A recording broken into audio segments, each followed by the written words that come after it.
kasih rumah ini rumah, kamu coba jalani rumah tangga kamu, gitu kan? Insya Allah itu bisa. Jadi kekhawatirannya tidak perlu ada. Ini faktor pertama yang banyak membuat akhirnya ya pernikahan itu tertunda dan perzinahan merajalela.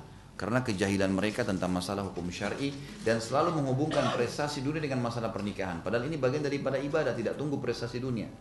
Dan menikah tentu dengan orang-orang yang sepadan. Yang kedua, pengaruh besar dari eksternal kaum muslimin dari luar nih, seperti misalnya kehidupan orang-orang barat, kan itu. Ini banyak sekali pengaruh mereka. Jadi harusnya pacaran dulu sebelum menikah, harus kenal dulu lebih jauh. Kenal ini ada caranya. Dalam hukum syar'i ada kaidah penting dalam mengenal pasangan. Ada 3 poin dalam mengenal pasangan sudah cukup, tidak perlu jalan sama-sama pun tidak masalah. Yang pertama, melihat sesuatu yang menarik bagi kita. Dan ini tolak ukurnya wajah dan telapak tangan.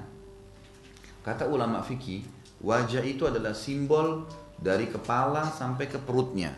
Dan telapak tangan ini adalah simbol dari kemaluan sampai ke kakinya. Artinya memberikan gambaran umumnya. Makanya wanita boleh dilihat muka dan telapak tangannya. Gitu kan? Ini kata Nabi SAW, lihatlah sesuatu yang menarik dari calon pasanganmu. Perempuan pun sama boleh melakukan hal yang sama, tapi umumnya laki-laki diperintahkan itu. Yang kedua, ya, ini faktor kita sedang menepis faktor eksternal ya. Karena banyak orang terpengaruh dengan pola hidupnya orang non-muslim. Kalau saya tidak pacaran, bagaimana bisa saya mengenalnya? Ini pemahaman yang salah. Dan dari mana konsepnya orang pacaran keluar berdua malam minggu tidak berzina? Bagaimana caranya bisa difahamin? Berdua ke bioskop, berdua ke tempat yang sunyi. Awal mungkin pegangan, hari selanjutnya ciuman, hari selanjutnya sentuh-sentuhan, zina. Makanya Allah mengatakan wala taqrabuz zina, jangan dekatin zina, jangan mulai SMS, jangan mulai ngobrol, jangan mulai buka. Caranya menikah bagaimana? Saya tidak kenal dia Ustadz, ini rahasianya. Yang pertama, lihat sesuatu yang menarik dari wajah dan telapak tangan. Cukup. Ini relatif. Anda bisa menilai masing-masing. Oh, ini cukup buat saya. Oh, saya suka alisnya, saya suka matanya, suka bibirnya. Itu boleh dalam syariat wajah dan telapak tangan. Yang kedua adalah mengenali keluarganya. Nah, dari keluarga ayah itu akan mewariskan fisik. Jadi kita bisa lihat secara umum keluarga ayahnya, calon istri kita atau calon suami kita. Keluarga ayah ini akan menurunkan fisik, warna kulit, paras wajah, rambut, ini semua dari keturunan ayah. Karakter, sifat umumnya dari keluarga ibu. Ini sudah umum, karena biasanya ibu itu mewariskan juga selain untuk nutrisi tubuh dari ASI, juga adalah sifat, karakter. Kenapa kita tidak boleh makan hewan bertaring? Kenapa nggak boleh kita makan hewan ganas? Bertaring itu buas ya. Kenapa tidak boleh? Karena bisa hasil penelitian terakhir dalam ilmu medis, ternyata memakan hewan-hewan yang buas ini bisa mewariskan sifatnya pada manusia. Kenapa babi diharamkan? Karena ada sifat-sifat buruk babi, bukan cuma sekedar cacing pita, gitu kan? Seorang syekh di negeri Syam pernah berdebat dengan seseorang pastor tentang masalah babi kenapa diharamkan, gitu kan? Maka syekhnya mengatakan naikkan di atas panggung 3 babi, 2 jantan 1 betina dan 3 ayam, 2 jantan 1 betina. Karena si pastor bilang kalian mengharamkan babi karena alasan babi itu makan kotoran. Saya akan buat peternakan terbesar di Eropa yang tidak ada peternakan babi terbesar tidak makan kotoran. Saya akan siapkan makan daging, minumnya susu. Selesai penyebab haramnya. Sementara kalian umat Islam makan ayam dan ayam itu makan kotoran. Maka syekhnya mendatangkan penelitian ilmiah, dikatakan baik. Anda tidak usah turun dari podium pastor, saya akan jawab dari sini. Naikkan 3 ekor babi dan 3 ekor ayam. Tapi babi dulu, 2 jantan 1 betina. Ternyata babi ini punya sifat buruk dan ini akan terwariskan bagi orang yang memakannya. Ini secara medis terbukti seperti itu. Ternyata babi ini jantannya kalau mau menggauli betina, dia butuh jantan yang lain, temannya, yang dia saling merangsang jantan sama jantan, yang terangsang duluan datang menggauli si betina. Setelah itu dia kembali bantu rangsang temannya untuk gauli betina yang sama. Itu sifat terjadi pada babi. Jadi sampai pada istrinya pun gonta-ganti sama teman lain tidak apa-apa. Ini bahaya sekali. Kata syekhnya sudah lihat, turunin, naikkan ayam. Ayam jantan bersaing jantannya, begitu dia dapati betinanya dia akan pertahankan sampai mati. Nggak mungkin ada jantan lain dekatin, pasti diserang sama dia. Kata syekhnya, ini perbedaan antara kami dengan kalian. Kalian seperti babi itu, kami seperti ayam itu. Kita punya mahram. Tidak boleh sembarangan orang menyentuh ibu saya, saudari saya, anak saya, istri saya, nggak boleh sembarangan. Gitu kan? Sampai dalam Islam, ibu pun ya dan ayah punya batas aurat dengan anaknya. Apalagi anaknya kalau sudah sampai 10 tahun. Sebagian ulama mengatakan sinnut tamyiz 7 tahun.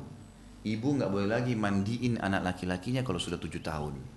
Nggak boleh lagi lihat auratnya. Sudah dilarang itu.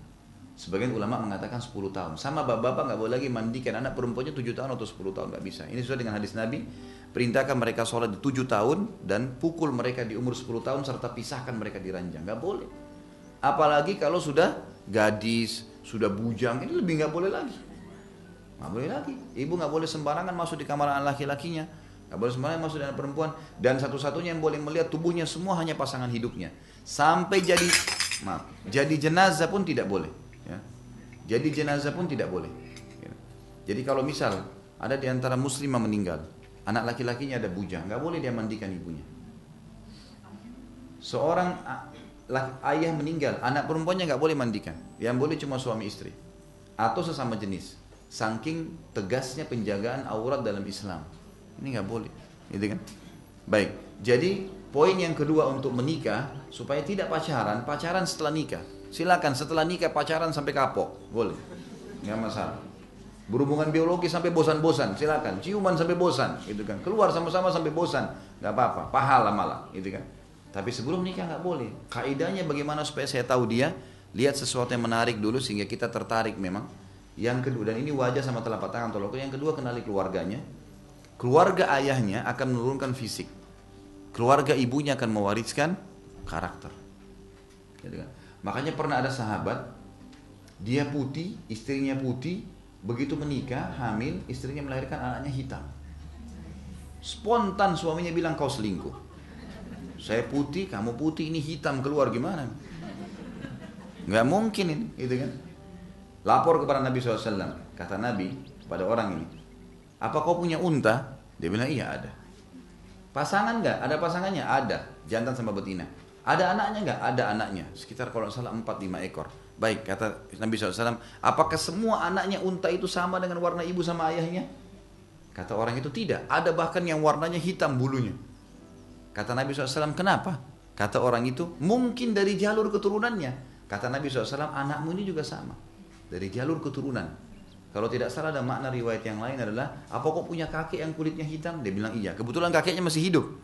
Kata Nabi SAW, ini keturunannya itu. Gitu kan. Jadi dari jalur ayah, itu memang mewariskan secara fisik itu. Makanya kadang-kadang ada ibu sama, ada suami istri, mungkin dua-duanya secara fisik maaf agak pendek, tapi anaknya tinggi-tinggi. Karena ternyata keluarga ayahnya memang begitu semua. Gitu kan. Karakter dari keluarga ibu. Ini kita bicara global ya. Kalau misalnya ada bapak ibu yang bertanya, terus bagaimana kalau ada keluarga ibunya yang pezina misalnya, atau pemabuk. Itu nggak dijadikan tolok ukur, kecuali itu sifat umumnya keluarga. Tapi kita bicara globalnya. Mayoritas keluarganya ibu ini baik-baik misalnya. Ada keluarga semuanya dosen misalnya. Ada orang memang keluarganya baik semua pakai jilbab. Memang suka pengajian. Nah itu sifat karakter keluarga itu. Itu terwariskan. Gitu ya. Umar bin Khattab radhiyallahu anhu pernah melewati rumah seorang penjual susu. Gitu kan. Kemudian kakeknya, neneknya si penjual susu ini, nenek sama cucu, mengatakan kita tambah aja dengan air nih susu kita. Kata cucunya, nggak bisa. Amir Mukminin Umar bin Khattab larang, kalau dia tahu kita dihukum. Kata neneknya, nggak ada, Umar tidak tahu di malam hari. Padahal Umar lagi di belakang tembok rumah mereka.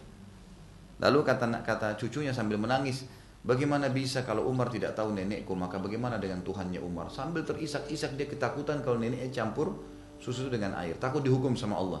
Maka Umar malam itu pun pulang ke rumahnya, bangunin semua anak laki-lakinya, baru mengatakan, siapa yang mau nikah dengan cucu penjual susu? Ini saya kadang-kadang bilang sama bapak-bapak, bayangkan kalau kita dibangunin malam-malam disuruh nikah. Gimana ya? Tapi Umar lakukan itu. Siapa yang mau nikah dengan cucu penjual susu? Sampai waktu mereka tidak ada yang nyaut, karena ini baru bangun tidur, disuruh nikah. Lalu kata Umar, kalau tidak ada yang mau nikahi, saya akan nikahi, kata Umar. Lalu Asim angkat tangan mengatakan, saya ayahku, saya akan nikahi karena bakti kepada anda. Jadi Asim ini dalam beberapa athar pun dikatakan tidak sampai memilih lagi, sudah memang dia langsung terima, dinikahkan. Berkahnya adalah mereka dikaruniai anak Abdul Aziz. Abdul Aziz punya anak namanya Umar. Umar bin Abdul Aziz salah satu khalifah Abbasiyah yang terkenal. Beliau ya terkenal sekali, salah satu khalifah yang memimpin dari tahun 99 sampai 101, 2 tahun saja nggak ada lagi orang yang mau menerima zakat. Nggak ada lagi orang yang mau menerima zakat karena keadilannya. Kata para sebagian ulama, Umar bin Abdul Aziz adalah berkah dari keimanan si cucu penjual susu itu, neneknya dia. Terwariskan kesolehannya itu. Jadi karakter terwariskan. Ini yang kedua tadi ya. Jadi kita mengenali fisik, kemudian mengenali keluarga, dan yang ketiga mengenali lingkungan. Lingkungan. Boleh dalam Islam seseorang bertanya pada calonnya, dia mengatakan, kamu biasanya kalau lagi kerja di mana? Oh, kerja di sini. Baik, kita sudah tahu dari tempat kerjanya misalnya halal atau haramnya. Kemudian kita bisa bertanya, misal kalau weekend kadang-kadang kamu ini buat apa? Oh, saya biasa kalau weekend kumpul-kumpul di karaoke sama teman-teman saya. Oh, saya biasa di bar. Oh, saya biasa pantai, nginap, gini dan seterusnya. Jadi kita sudah bisa tangkap sebenarnya secara umum lingkungan, tempat dia kerja, teman-temannya, kan gitu. Itu berpengaruh besar. Jadi kalau ada yang orang bilang saya berteman sama orang-orang yang setiap malam minggu kumpul-kumpul di bar, lalu kita mau menganggap dia orang soleh, mustahil. Udah nggak mungkin. Ingat ibu-ibu dan bapak-bapak sekalian, salah memilih pasangan dari awal, salah semua ke depan nih. Konsekuensinya 10 tahun, 20 tahun harus kita perbaikin ke depan. Kalau ibu-ibu mau dapat suami, memang dasarnya mau suami yang temani sholat malam, ngingatin kalau lagi salah, gitu kan.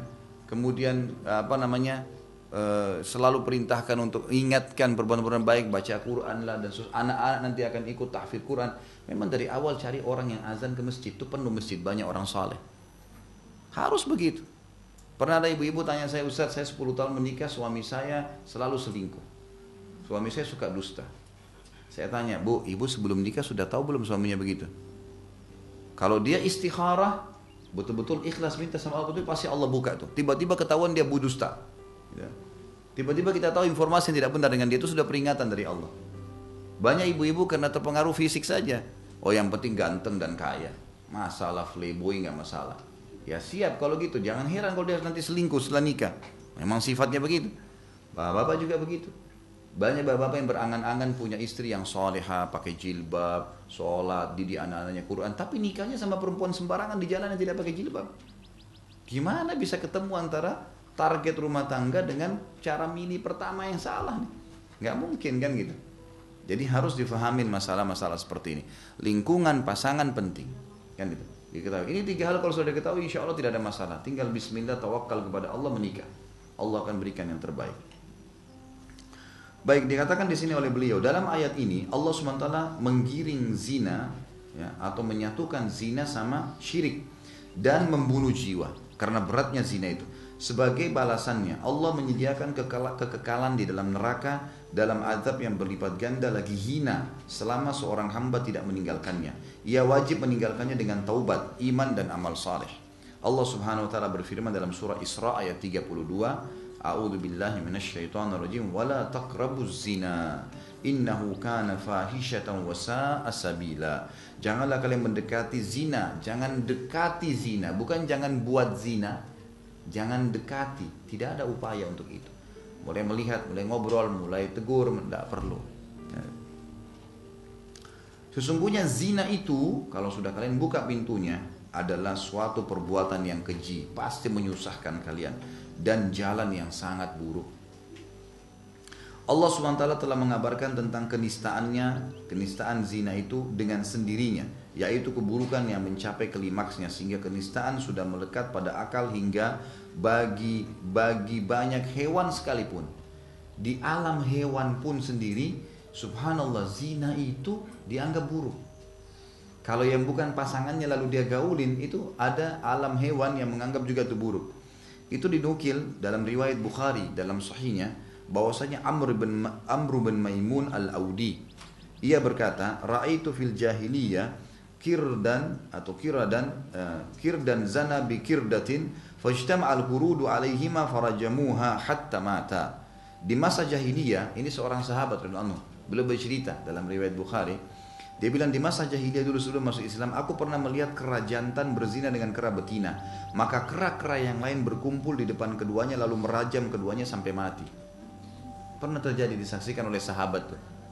Jadi dianggap dia melanggar, dilemparin gitu kan. Kemudian Allah mengabarkan tentang klimaksnya. Permasalahan adalah bahwa ia adalah seburuk-buruk jalan, karena ia adalah jalan kebinasaan, kesengsaraan di dunia, jalan azab dan kehinaan di akhirat. Ya. Menikahi, ya, seperti misalnya puncak zina adalah menikahi istri ayah, adalah zina yang paling buruk. Tentu zina ada tingkatan-tingkatan ya. Yang paling pertama, yang paling buruk adalah zina dengan mahram. Zina dengan mahram ini paling berat dosanya. Seperti orang ibu sama anak, ayah sama anak, saudara sama saudarinya. Ini kalau terjadi ini zina yang paling berat nih. Termasuk di dalamnya adalah menikah dengan mantan istri ayah. Ini nggak boleh. Jadi kalau misalnya laki-laki poligami, dari istri pertama dia punya anak ada yang bujang. Bahkan mungkin anak dari istri pertama lebih tua daripada istri keduanya. Si ayah meninggal. Tidak boleh si anak ini menikahi mantan istri ayah, nggak boleh. Walaupun lebih muda. Bahkan pernah terjadi Nabi SAW mendapatkan informasi di satu jazirah Arab ada laki-laki menikahi mantan istri ayahnya karena masih lebih muda, ayahnya meninggal dinikahi. Maka Nabi SAW suruh ke sana membatalkan pernikahannya, lalu mengambil setengah hartanya sebagai denda, gitu kan, hukuman, gitu kan. Jadi ini nggak boleh. Kemudian level zina yang dibawanya adalah berzina dengan istri para mujahid. Ini lain ya. Ini memang ada hadis. Kata Nabi SAW, siapapun yang mengganggu istri mujahid, suaminya lagi jihad, kemudian dia datang menggodanya, wanita kadang-kadang lemah, mungkin bisa tergoda. Maka mungkin dengan khidmah, dengan ini akhirnya dia terpengaruh. Kalau dia berzina dengan istri mujahid, maka Allah akan datangkan si mujahid tadi hari kiamat berhadapan dengan yang menzinai istrinya untuk mengambil pahala dia semaunya. Maka kata Nabi SAW, apakah kalian mengira si mujahid akan menyisakan satupun dari pahalanya? Tanda tanya, tentu tidak, gitu kan? Ini zina yang berat yang kedua. Zina yang ketiga adalah berzina dengan pasangan tetangga. Ini lebih berat. Ini berat juga nih. Zina dengan pasangan tetangga. Ya, waktu Nabi SAW ditanya perbuatan apa yang paling Allah benci, diantaranya berzina dengan pasangan tetangga. Artinya kalau laki-laki berzina dengan istri tetangganya, berarti tentu si istri tadi tetangga itu zina dengan suami tetangganya, kan gitu, otomatis. Ini termasuk dosa yang besar. Karena tetangga adalah orang-orang yang selain kerabat kita yang punya hak. Yang punya hak. Karena kalau kita ada apa-apa kita akan minta tolong sama tetangga. Dan ada hukum khusus hak tetangga dalam Islam. Ini zina yang ketiga. Zina yang keempat adalah berzina dengan wanita atau dengan laki-laki, tentunya laki-laki perempuan, dengan suka sama suka. Ini zina yang memang dosa juga dan berat gitu ya. Karena ini akan merusak hubungan antara keluarga nanti kalau hamil dan seterusnya gitu kan, merusak jalur hubungan. Yang terakhir adalah zina dengan pelacur. Ya. Ini bukan berarti zina dengan pelacur berarti ringan, tidak. Dia dari level dosa zina semuanya besar, tapi dia yang paling rendah karena dasarnya pelacur itu tidak ada urusannya gitu loh. Tapi tetap dosa besar. Kata beliau, Allah Subhanahu wa taala mengkhususkan dengan celaan yang lebih dengan mengatakan hal itu adalah kenistaan, menjadikan Allah murka dan buruk jalannya. Allah juga mengaitkan keberuntungan seorang hamba pada sikap memelihara kemaluannya dari zina. Tidak ada jalan baginya menuju keberuntungan tanpa hal itu. Sebagaimana Allah telah berfirman di dalam surah Al-Mu'minun ayat 1 sampai ayat 7. Bunyinya a'udzubillahi minasyaitonirrajim, qad aflahal mu'minun alladzina hum fi salatihim khashi'un walladzina hum 'anil lagwi mu'ridun walladzina hum lizzakati fa'ilun walladzina hum li furujihim hafizun illa 'ala azwajihim aw ma malakat aymanuhum fa innahum ghairu malumin faman ibtagha wara'a dzalika fa ulaika humul 'adun. Sesungguhnya beruntunglah orang-orang yang beriman, yaitu orang-orang yang khusyuk dalam sholatnya. Khusyuk artinya konsentrasi. Ini sifat-sifat orang yang beriman. Dan dijanjikan masuk surga Firdaus, surga tertinggi. Kata Allah, beruntunglah orang yang beriman, ciri pertamanya adalah orang yang khusyuk dalam sholat, konsentrasi. Dan yang kedua, orang-orang yang menjauhkan diri dari perbuatan dan perkataan yang tidak berguna, meninggalkan hal yang sia-sia.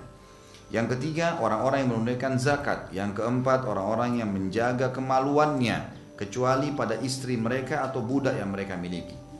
Budak harta rampasan perang, gitu kan? Karena ada wanita yang dilamar baik-baik, ada harta rampasan perang hamba sahaya yang dia juga boleh nikahi, gitu kan? Tapi tidak sama dengan proses kalau orang menikah dengan wanita yang bebas, bukan dari harta rampasan perang. Kemudian kata Allah, sesungguhnya mereka dalam hal ini tidak tercela kalau mereka melampiaskan biologisnya pada pasangan halalnya. Barang siapa yang mencari yang dibalik itu, maka mereka adalah orang-orang yang melampaui batas. Lanjutan ayatnya, dan orang-orang yang menjaga amanahnya, orang-orang yang menjaga sholat 5 waktunya, sholat wajibnya. Mereka itulah para pewaris-pewaris yang mewarisi surga Firdaus yang tertinggi, gitu kan. Jadi ini ada 2 sifat yang belum disebutkan lagi, masalah menjaga sholat dan menjaga amanah, gitu. Tapi saksi bahasan kita adalah masalah melampiaskan pada pasangan halal masalah biologis. Ini berisi 3 perkara, kata beliau. Barang siapa yang tidak memelihara kemaluannya, maka ia bukan orang yang beruntung. Ia tergolong orang yang tercela dan melampaui batas. Ia tidak mendapatkan keberuntungan dan pantas menyandang sebutan sebagai orang yang melampaui batas serta mendapatkan celaan. Menahan kepedihan syahwat itu lebih mudah daripada sebagian hal ini. Artinya kalau orang menahan syahwat memang ada gejolak, tapi itu lebih mulia dibandingkan kalau orang lampiaskan pada zina, gitu kan. Maka efeknya sangat berat. Dia mencela manusia, ya. Semisal dengan itu, dia mencela manusia dan bahwa manusia diciptakan, di situ yang punya buku tolong, dalam keadaan diganti memiliki potensi. Kalau ada yang punya buku, ada kata-kata semisal dengan ini, dia mencela manusia dan bahwa manusia diciptakan dalam keadaan tergesa-gesa. Jadi bukan dalam keadaan tergesa-gesa, tapi dalam keadaan diganti dengan memiliki potensi. Dicoret, ditulis di atasnya memiliki potensi tergesa-gesa. Jadi ada potensi itu dalam diri kita. Manusia kadang-kadang tergesa-gesa. Misal kita haus, kita tergesa-gesa pengen minum, gitu kan. Tergesa-gesa. Nah, dalam masalah biologis gitu, kadang-kadang orang tergesa-gesa ingin menyelesaikan biologisnya. Padahal sebenarnya ini tercela. Manusia tidak boleh begitu. Dia harus bisa mengontrol. Ia tidak sabar menghadapi keburukan dan tidak pula bersabar terhadap kebaikan. Bahkan jika ia mendapat kebaikan maka ia menghalangi dan bakhil terhadap orang lain. Manusia kalau haknya dia buru-buru, tapi kalau haknya orang lain dia menahannya. Ya. Itu ada potensi itu dalam diri manusia. Dan jika mendapatkan keburukan maka ia berkeluh kesah.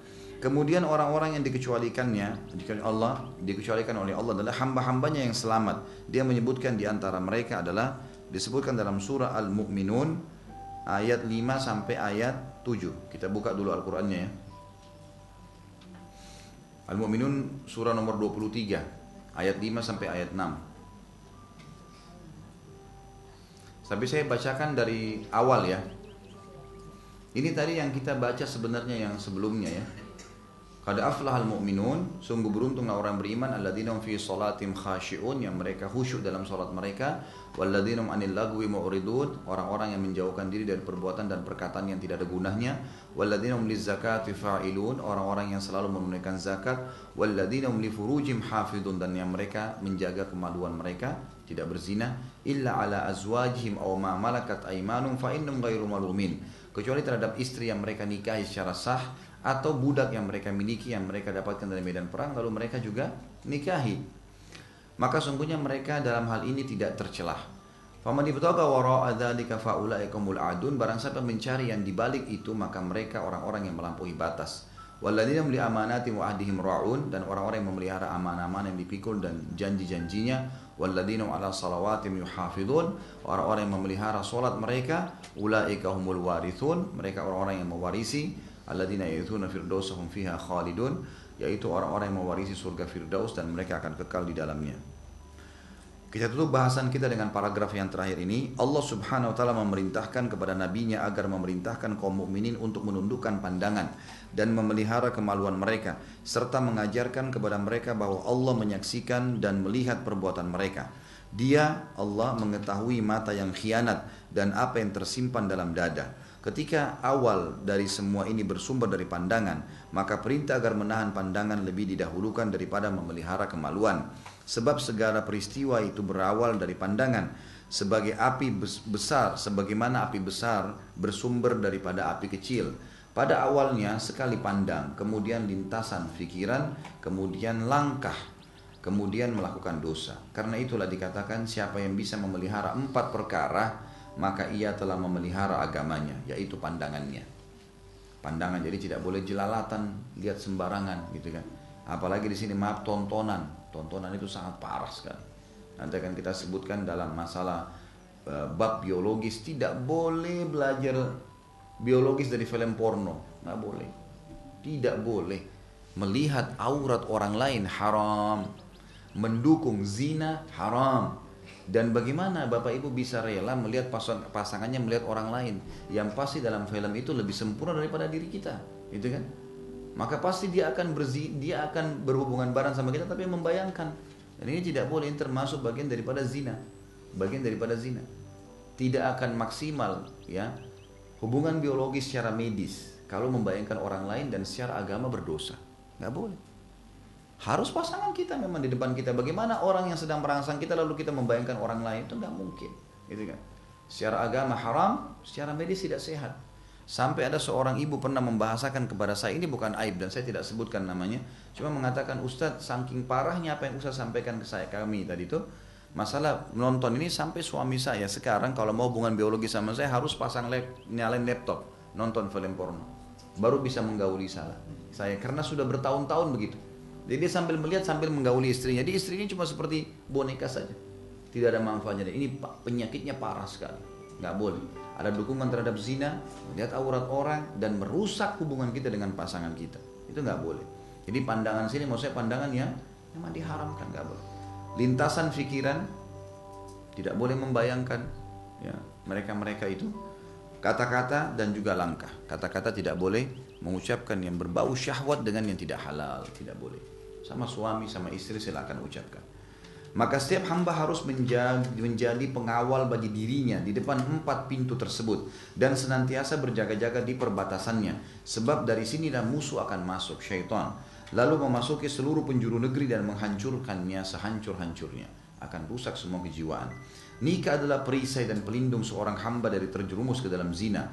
Wa na'udzubillah. Nikah adalah salah satu jalan yang membantu terlaksananya syariat Allah Subhanahu wa taala sebagaimana firman-Nya dalam surah Al-A'raf 189, A'udzubillahi minasyaitonirrajim, huwallazi khalaqakum min nafsin wahidah wa ja'ala minha zawjaha liyaskuna ilaiha. Dialah yang telah menciptakan kalian dari diri yang satu, maksudnya Adam alaihissalam, dan dia menciptakan istrinya agar dia merasa senang kepadanya. Jadi ada istri, ada suami, lampiaskan ke mereka sepuas-puasnya. Kalau ada di antara bapak ibu yang bosan dengan pasangannya, syaitan, a'udzubillahi minasyaitonirrajim. Dan kita juga secara pribadi harus selalu memperbaharui cinta itu. Banyak caranya. Tahabu, saling berikan hadiah, kalian akan saling mencintai, menghormati pasangan, gitu kan?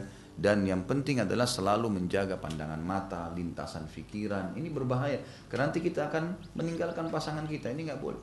Ya. Nikmatin yang sudah Allah berikan. Kemudian, dan kita juga harus tahu itu kemasan dan kiasan saja dunia ya. Ini penting. Jadi kalau ada yang melihat ini, oh ini putih, oh ini tinggi, oh ini gemuk, oh ini kurus, oh ini, itu kemasan dunia. Ujung-ujungnya kemaluan sama. Hadis yang sahih berbunyi, kata Nabi SAW, kalau salah seorang di antara kalian melihat seseorang yang mengganggu syahwatnya di luar rumahnya, kembalilah kepada pasangannya karena dia memiliki apa yang dimiliki oleh orang itu. Mungkin postur tubuh beda, mungkin warna kulit, paras wajah beda, tapi kemaluan sama saja. Ujung-ujungnya ke situ. Jangan terpengaruh. Kita lagi lapar, pengen gado-gado, tapi gado-gado lagi tidak ada, yang ada mie goreng, makan saja. Itu kemasan, karena kalau sudah masuk di tenggorokan kita sudah tidak bisa lagi memikirkan itu. Benar nggak? Sekarang orang ambil nasi nih, ayam, sambal, tempe, diambil, kita masih bisa lihat ya, kemasannya masih ada. Baik, kita ambil, dicampur-campur di tangan kita masih bisa kita bedain. Begitu masuk ke lidah masih bisa dirasakan di lidah. Awal orang mau berzina masih bisa rasakan, gitu kan? Tapi begitu masuk ke tenggorokan masih bisa bedain mana tempe, mana sambal, mana ayam, nggak ada ceritanya. Maka ini kata kuncinya. Tidak boleh orang selalu tamak, rakus, seakan-akan tidak pernah cukup dengan yang ada. Ini tidak boleh. Terakhir adalah kita tutup sampai sini adalah surah Ar-Rum diangkat oleh beliau yang Allah Subhanahu wa taala berfirman, A'udzubillahi minasyaitonir wa min ayatihi an khalaqalakum min anfusikum azwajan litaskunu ilaiha wa ja'ala bainakum mawaddatan wa rahmah inna fi dzalika laayatin liqaumin yatafakkarun. Artinya, dan di antara tanda-tanda kekuasaannya adalah Dia Allah menciptakan untuk kalian istri-istri dari jenis kalian sendiri, sama-sama manusia, kan gitu. Jadi sama, cuma berbeda sedikit, alisnya tipis, tebal dan tapi sama manusia. Agar kalian cenderung dan merasa tentram kepadanya, dan dijadikanlah di antara kalian rasa kasih dan sayang. Sungguhnya pada demikian itu benar-benar terdapat tanda-tanda bagi kaum yang mau berfikir. Kata ulama, puncaknya seseorang merasakan kenikmatan dengan pasangannya kalau dia betul-betul menjalankan sesuai dengan syariat. Kejenuhan terjadi kalau rumah tangga sudah dimulai dengan zina terlebih dahulu, misal, ya, atau ada dosa-dosa, atau memang masih terus-menerus melihat, karena tidak pernah selesai ini, tidak pernah selesai. Ya, tidak pernah selesai masalah godaan-godaan. Ada seorang laki-laki datang kepada syekhnya mengatakan, "Hai syekh di Saudi, kenapa ya saya waktu sebelum nikah sama istri saya lihat istri saya wanita yang paling cantik di dunia. Setelah menikah, saya melihat dia biasa saja. Setelah punya anak, saya melihat banyak perempuan yang bersaing sama dia. Setelah anak mulai membesar, saya melihat dia orang yang paling jelek." Oh ya. Bagaimana apa yang terjadi? Kata syekhnya, permasalahannya ada di matamu. Kata begitu syekh, di matamu. Karena kamu terus jelalatan, maka istrimu akan terus menurun kualitasnya. Karena di luar sana akan terus ada yang lebih muda dari dia.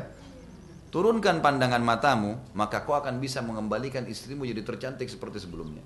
Gitu kan? Tidak boleh pada yang haram, harus tahu masalah itu. Allahu a'lam. Ini yang kita bahas. Ada yang mau bertanya sampai sini? Jangan banyak-banyak ya. Saya ada taklim lagi duhur nih. Cuman 2. Baik.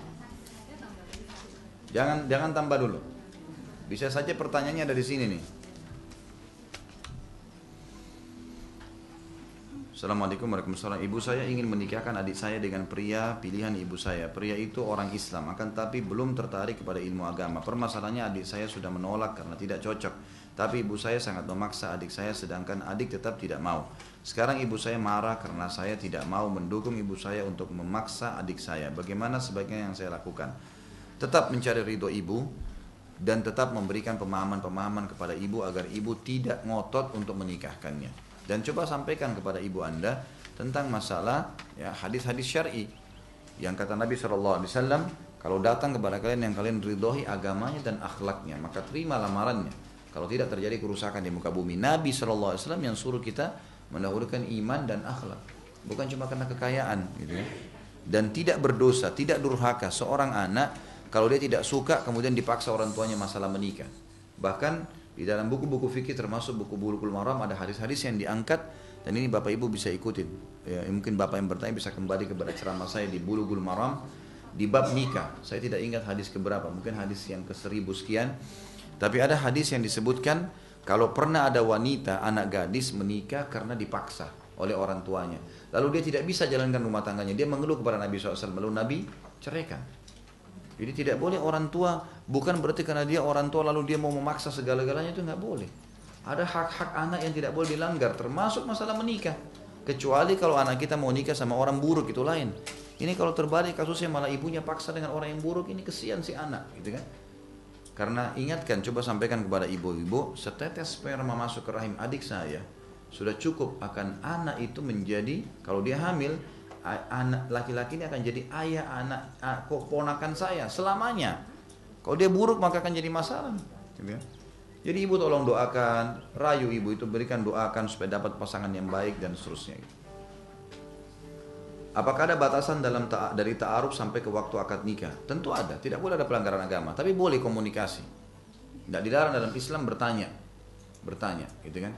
Bertanya sesuatu yang ma'ruf. Tinggal di mana, kerjanya apa, orang tuanya siapa, dari suku mana, kebiasaannya apa, hal-hal yang mubah. Tapi ini jangan dianggap boleh sembarangan, telepon-teleponan, janjian, ini nggak boleh. Dalam Islam ada batasannya. Dan nanti puncak daripada kenikmatan pernikahan justru kalau tidak pernah ketemu itu luar biasa itu. Nanti mulai alam pacarannya setelah akad nikah. Itu luar biasa. Jadi orang sudah begitu pacaran sudah bisa pelampiasan biologis, berpahala lagi. Anaknya halal, keluarganya senang, luar biasa. Jalan orang tidak ada yang curiga, oh istrinya, oh suaminya. Gitu kan. Harusnya begitu. Ada batas selama tidak melanggar agama. Dan harus dibatasi komunikasi, terutama ibu-ibu, hati-hati. Nanti ada pelajaran kita tentang masalah mengenali karakter laki-laki. Laki-laki itu kalau perempuannya terlalu ngoyo, itu berbahaya, malah tidak dihormatin sama dia. Kalau perempuan terlalu mudah disentuh, terlalu mudah diajak zina, pasti nanti dia menganggap remeh perempuan itu. Tapi itu sudah sunnatullah, Allah berikan begitu pertahanan bagi perempuan. Makin dia menjaga dirinya tidak mudah disentuh, kau mau nyentuh saya nikah, tidak mau ya jangan, gitu kan? Apa yang butuh ditanya silakan. 1, 2, 3, 4, 5. Sudah selesai. Nggak bisa ya sudah. Allah SWT akan mendatangkan orang yang lebih baik. Apakah berdosa orang tua jika putrinya sudah ta'aruf tapi meminta waktu dari calon menantunya untuk menyelesaikan kuliahnya 6 bulan lagi? Kalau anak sendiri yang bisa, dia mampu untuk menahan itu, ya, nggak ada masalah. Tapi jadi jangan orang tua yang ambil keputusan nih, terutama ibu-ibu, maaf, nggak boleh ibu-ibu. Nggak boleh. Pernikahan anak di tangan dia dan ayahnya. Ibu nggak ada urusannya di situ. Kalau ayahnya nggak setuju, jangan melangkah, nggak boleh. Kata Nabi SAW, wanita manapun yang menikah tanpa izin walinya, nikahnya batal, batal, batal. Walaupun ibu setuju 1000 kali, ayahnya bilang tidak, batal nikahnya anak itu. Nggak boleh. Itu bukan lingkupnya ibu, jangan masuk di wilayah itu. Biar ayahnya. Kalau kita diminta pendapat, baru kasih pendapat. Memang begitu hukum Allah. Ini bukan karena kasus si suami ya. Jangan bilang kok suami enaknya. Ini bukan masalah itu. Hukum Allah. Kita sedang bicara masalah hukum Allah. Ini agama yang memandu kita begitu. Jadi nggak boleh. Banyak anak-anak subhanallah rusak rumah tangganya gara-gara ibunya ngotot suruh nikahkan walaupun ayahnya tidak setuju. Kewalihan ayah boleh dicabut hanya dalam keadaan satu. Kalau ayahnya orangnya fasik, orangnya buruk, nggak beragama, dan mau anaknya juga nikah sama orang yang buruk, pemabuk dan seterusnya, ini nggak boleh. Batal, pindah kepada wali hakim. Tapi kalau ayahnya soleh, nggak boleh nih. Nggak boleh, jangan langkahin itu. Karena memang kewalian di tangan dia. Khidmah, pelayanan ibu yang dinomorsatukan. Hadis yang berbunyi tentang masalah bakti dengan orang tua. Kata sahabat, siapa yang lebih layak saya layani ya Rasulullah? Khidmah, bisuhbati, maksudnya saya temanin, saya layani. Kata Nabi, ibumu. Siapa lagi Rasulullah? Ibumu. Siapa lagi? Ibumu. Kemudian siapa? Ayahmu. Maksudnya gini, kalau ibu minta diambilin air, ayah juga minta diambilin air, yang didahulukan siapa? Ibu, khidmah. Nak antar saya ke sini, ibu bilang begitu, ayah bilang nak antar saya, ibu yang didahulukan. Tapi dalam masalah izin keluar rumah, dalam masalah nikah, dalam masalah penisbatan nama, nggak boleh kecuali ayah. Nggak bisa ini dibantah. Bahkan kata Nabi SAW, siapa yang membenci ayahnya dia telah kufur. Boleh. Orang izin keluar rumah tanpa izin ayahnya itu bisa bahaya, dilaknat. Ya, baik itu anak-anak ataupun si istri. Ini harus kita tahu ada batasannya. Saya memiliki anak laki-laki usia 20 tahun dan sedang dekat dengan seorang gadis. Maaf, tadi yang saya titik beratkan pertanyaan itu. Jadi orang tua jangan mencampuri. Lihat keadaan anak ya. Anaknya mampu menunggu ya tidak apa-apa. Dan itu harus ada udzur syar'i. Tidak ada hubungannya masalah selesai sekolah dengan menikah Bapak Ibu sekalian. Teman-teman saya lihat dengan mata kepala saya sendiri. Waktu masih kuliah di Madinah tahun 90. Mereka masih tingkat 1, tingkat 2 kuliah. Menikah, bawa istrinya ke Saudi, prestasi itu kuliahnya. Gak ada masalah sama sekali. Bahkan subhanallah bisa meredam syahwat mereka di tempat kuliah. Banyak anak laki-laki ngeluh sama saya mengatakan, Ustaz, saya, gitu kan, dia bilang saya begitu faham sunnah, sudah ikut pengajian, saya tahu saya harus menikah. Saya tahu harus menikah. Tapi ibu saya, ayah saya tidak izinkan, harus selesai kuliah. Saya masih baru tingkat 1 kuliah. Saya tidak bisa tahan syahwat saya. Fitnah di kampus. Pilihannya lanjutkan kuliah dalam kondisi mengekang diri, atau saya berhenti kuliah. Ayah ibu saya tidak mau nikahkan. Kenapa ini? Kenapa bapak ibu ego begini nih? Apa hubungannya gitu? Kalau dia berhasil sampai dapat ijazah, kalau dia meninggal sebelum itu, gimana caranya? Ini jangan lawan sistem alam yang luas ini. Bisa meninggal sebelum nikah, kan gitu. Bisa ada orang subhanallah sarjana mau wisuda tabrakan mati. Pernah ada pegawai ayah saya di kota Makassar begitu. Subhanallah, pas mau sarjana wisuda, mau nikah seminggu kemudian tabrakan waktu keluar dari wisuda mati. Ajalnya datang. Orang tuanya sampai nyesal kenapa nggak nikahkan dari dulu. Kesian, gitu kan? Jadi jangan tarik tolok ukur anak kita kepada kita, tidak boleh. Dan jangan pernah warisi keburukan kepada anak-anak Bapak Ibu sekalian. Banyak ibu-ibu maaf, hamil di luar nikah sebelum nikah. Dia mau juga anaknya hamil di luar nikah. Ini warisan buruk. Buktinya dia biarin anaknya sembarangan. Nggak boleh ini, gitu kan? Kalau kita bisa baca Quran umur 30 tahun, 40 tahun, jangan anak kita 6 tahun harus hafal Quran. Harus yang baik, berubah, gitu kan? Maka jika harus lebih baik, jangan salah. Saya memiliki anak laki-laki usia 20 tahun yang sedang dekat dengan seorang gadis. Saya khawatir akan terjadi perzinahan. Haruskah saya nikahkan secara siri mengingat mereka berdua masih kuliah? Jika nanti mereka sudah selesai kuliah dan bekerja, bolehlah dilakukan akad nikah dan walimah seperti lainnya pernikahan pada umumnya. Kenapa harus nikah siri? Kenapa nggak dinikahkan? Nggak usah malu, Bapak Ibu sekalian. Nggak usah malu dengan, oh nanti anaknya belum selesai kuliah sudah nikah. Iya, nggak apa-apa. Apa yang aib di situ? Persepsi ini harus dilawan nih, gitu kan? Persepsi negatif ini semua prasangka muslim, ya, perasaan muslim, apa saja, semua itu harus tunduk kepada hukum Allah. Allah bilang A, baik, walaupun dunia mengatakan buruk, kita mengatakan baik. Allah mengatakan baik, buruk, walaupun seluruh dunia mengatakan baik, kita mengatakan buruk. Itu orang muslim. Agama jadi patokan, gitu kan? Pertanyaan terakhir, apakah ada tanda-tanda jika seseorang adalah jodoh kita? Jadi gini, takdir ada dua macam, ada ikhtiar, ada mutlak. Takdir mutlak, Bapak Ibu sekalian, tidak ada campur tangan kita di situ. Misal, lahir dari rahim ibu siapa ibu kita, siapa ayah kita nggak bisa milih. Lahir ini ibumu, ini ayahmu. Anak kita nggak bisa milih. Fungsi anggota tubuh, mata melihat, telinga mendengar, kuping mendengar tadi, kemudian lidah mengecap, bibir mengucap, tangan memegang, kaki melangkah. Ini semua sudah tidak bisa diubah.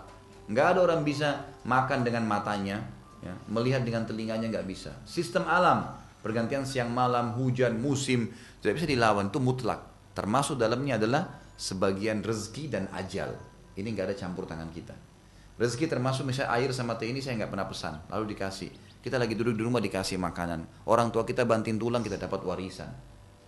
Mutlak datang kepada kita. Ini mau tidak mau akan datang rezeki ini. Kata Nabi SAW, tidak ada jiwa yang meninggal dunia kecuali rezekinya akan dilengkapkan. Maksudnya rezeki mutlak.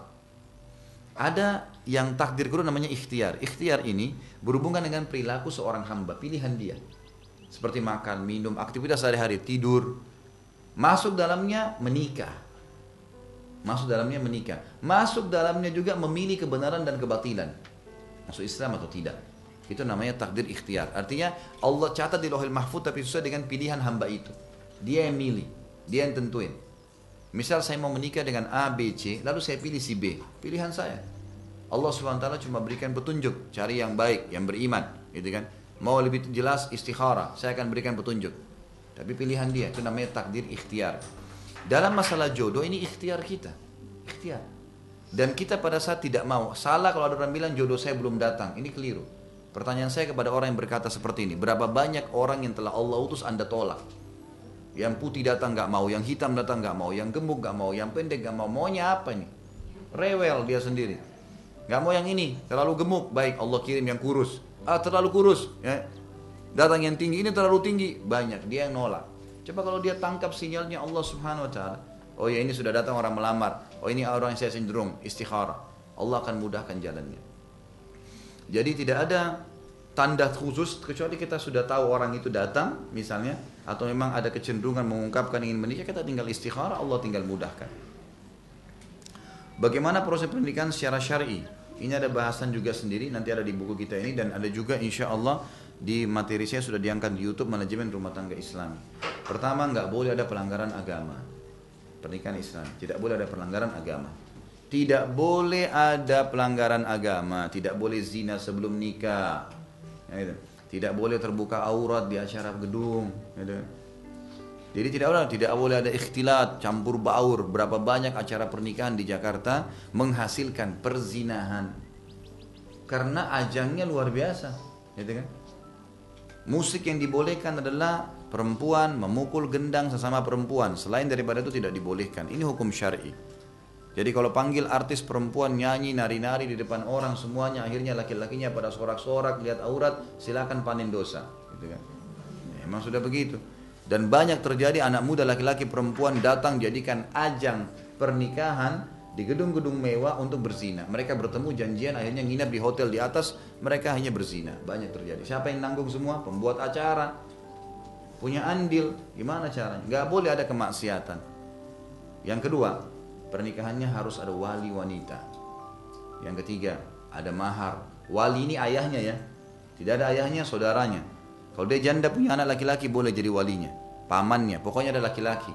Fungsi wali ibu-ibu sekalian untuk membela diri anda, supaya laki-laki yang akan jadi suami kita tahu, oh ini ada laki-lakinya juga di belakang. Mereka nggak akan menganggap remeh. Itu wali, fungsinya ada. Dan Nabi mengatakan tadi, siapa yang nikah tanpa izin walinya, nikahnya batal, nggak bisa. Yang ketiga, harus ada mahar. Mahar adalah sesuatu yang ditaruh pada saat akad nikah disebutkan. Dan makin sederhana makin besar berkahnya. Kata Nabi SAW, aktsaruhunna barakah akaluhunna mahra. Wanita yang paling sedikit maharnya, yang paling banyak berkah pernikahannya. Kalau kita alhamdulillah Indonesia sudah bagus ya, perangkat sholat, mungkin cuma 5 gram emas, itu bagus. Karena pernikahan bukan ajang menjual anak. Bukan ajang bisnis di transaksi, berapa kau kasih, berapa ini dan seterusnya. Kemudian yang keempat adalah diiklankan pernikahan itu, diiklankan. Jadi kata Nabi SAW kepada Abdurrahman ibn Auf, Abdurrahman tiba-tiba sudah nikah dan orang Nabi SAW tidak diundang. Kata Nabi, kenapa kau berubah ya Abdurrahman? Dia bilang, saya sudah nikah dengan wanita Ansar ya Rasulullah. Abdurrahman ibn Auf adalah muhajir dari Mekah. Lalu kata Nabi SAW, aulim walau bisyad, iklankan walaupun dengan seekor kambing saja. Jika orang tua mengatakan nanti saya nikah, nanti saja nikah, kerja dulu, apa yang harus saya lakukan? Saya memang baru tamat kuliah, seorang ikhwan. Jelaskan kepada orang tua anda bahwasanya kebutuhan saya terhadap pernikahan sudah ada dan harus, tidak bisa tidak. Jelaskan apa adanya sambil doakan mudah-mudahan Allah SWT membuka hatinya. Allahu a'lam. Mungkin begitu dulu, kalau sudah benar dari Allah, kalau salah dari saya mohon dimaafkan. Subhanakallahumma wa bihamdika asyhadu an la ilaha illa anta astaghfiruka wa atubu ilaik.